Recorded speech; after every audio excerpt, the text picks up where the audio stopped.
This is Big Joe. Hey, this is John Hinkson, and we're both here from Dan Cummins Chevrolet.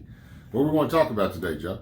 I think we should talk about trade-ins. That seems to be the number one issue people have when they come in to look interested in buying a car, new or used, and they've got that trade-in. They don't really know what to look for, what to expect. A lot of fear is based in it. So, what would you say is some of the top things they should look into? I think one of the biggest things that people have struggle with, they look at Kelley Blue Book or they look at NADA and they get this value on their vehicle, but what they forget to realize is they don't take in consideration that it may need a set of tires. That's right. Or the check engine light is on and we don't know exactly what it is. Because a lot of times when people are trading, there's a problem with that car and they want to get rid of it. They want something different. They know they got tires, they know it needs a battery, they know whatever it may need.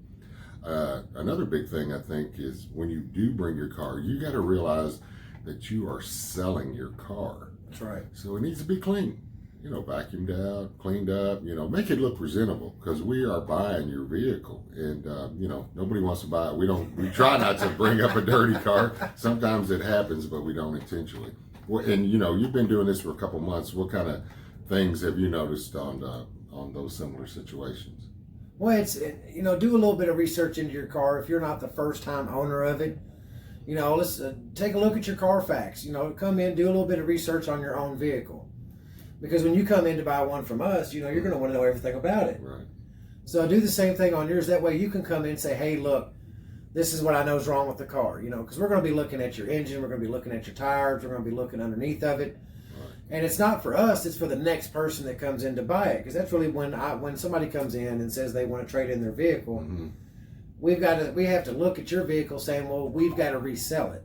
Right. So if we know more about it, then that's going to help our appraisal team, which is sometimes it's going to help the price that we're going to be able to give you is if we know more. Because the less uncertainty that we have in your trade-in, the better we're going to be able to appraise it. What do you think? That's absolutely true, but you got to be realistic. The Kelley Blue Book is a guide. So is NADA is a guide. You can't go to Kelley Blue Book, which I don't even know where it is, and sell your car. I don't think they've ever bought a car in their lives. No, so I ain't seen it. it's a guide. It's just a guide. So you can't take it to heart. Because if somebody says, oh, well, in Kelley Blue Book, this thing says it's worth $6,000 and it's worth $9,000, do you want me just to give you $6,000? So you can't take it to heart every time. It's just a guide. And market fluctuations, like right now, cars, when you're trading in cars, they're not bringing as much money. They're not worth as much as an SUV, a truck, or something like that. If the gas was up higher, then your car would probably be worth more because that's what it's supply and demand and that's what right. people are wanting. So you got to be really realistic about what you are getting. And it's so important that you think about your trade just like you're thinking about buying one. So you want it in the best condition as you can possibly get. Yes, the first thing people, if they come in and buy a used vehicle, they look at the tires. They look at the tires. Does it have a good tread? Because, that's an expensive item. So if you come in with bald tires, you're probably going to lose about $800 off the trade value of that because we were going to have to put tires on it, or if the brakes are bad, what have you, all the little common things. So, take those little things in consideration and be realistic, and we're trying to give you as much money as we possibly can, but, you're not going to buy a car that's got bad tires or needs a set of brakes. So you'd want that replaced. So we're in essence buying that car from you, and we're going to have to do those things and put money in ourselves. It just doesn't magically happen, So you just got to think about those things. And I'm glad you brought up Kelley Blue Book. Mm-hmm. A lot of people that they come in and they say, "Well, I looked on Kelley Blue Book." Now, exactly when you're doing that appraisal, be honest on every question they ask you, Mm-hmm.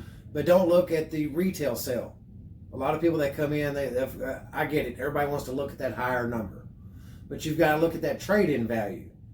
And everybody say, "Well, that trade-in value is so much lower than what it would be if I tried to sell it myself." Right. Or all the other figures they're going to give you. But what you have to realize is we are a dealership, so we're buying the vehicle from you, but then we have to resell it, which is actually a huge benefit to you because you don't have to go through that process. You don't have to list the vehicle on Facebook or whatever other websites are out there. You don't have to worry about people calling you and wanting to show up at 2 a.m. in the morning and wanting to look at that vehicle.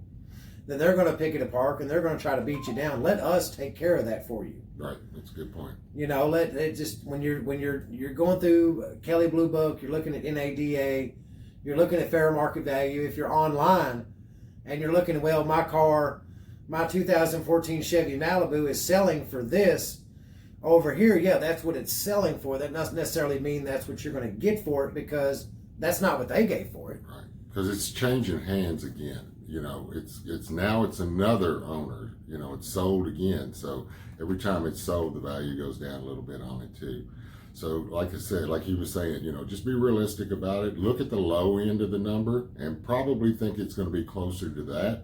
Not necessarily, but you know, if you're not doing those things to your vehicle, you know, not putting the tires on or something like that, go towards the low end and really say, hey, that's probably where it's going to be. Don't look at the high end. Hopefully we can get there, but a lot of times we can't because there's things that have to be done.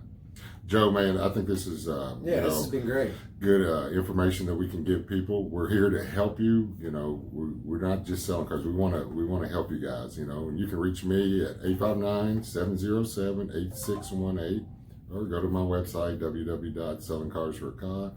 You can reach me at 859-707-3864. You can find me on Facebook, Big Joe, Not Your Average Car Guy.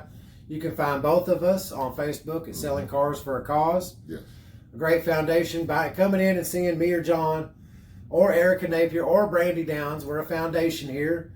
You're not just buying a car. You're actually, we take a portion of each sale and donate it to our foundation. It's going to help out the local community. Yes, yes. So guys, tune in.